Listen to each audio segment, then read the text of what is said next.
ए जी का हो? अरे बाप रे, इतना गर्मी लगत बा, पूरा शरीर पक गइल बा। एगो बात कही। अरे तो आंगनबाड़ी का पाउडरवा खत्म हो गल का? सुना ना, एगो बात सुन ला।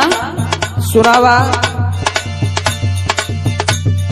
सूट सलवार रजाऊ साड़ी चुभे ना कमरिया में।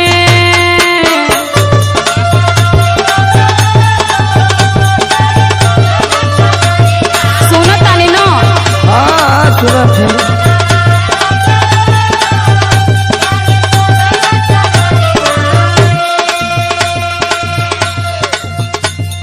सूट सलवार रजाऊ साड़ी चुभेला कमरिया में, लेला में कसी मजा दी गरमिया में।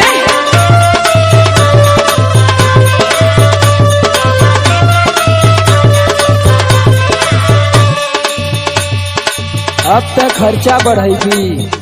अब का करी, हम तो परेशान बाड़े न। तोरो नया नया जौन डिमांड है ना,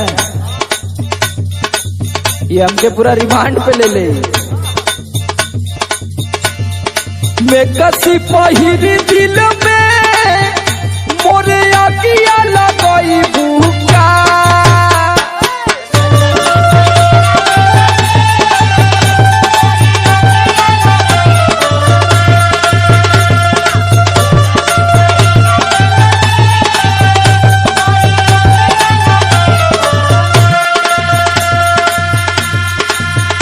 और मैं कसी पहिरी दिल में मोरे आगिया लगई भूखा। एकरे मुंड गड़बड़ाई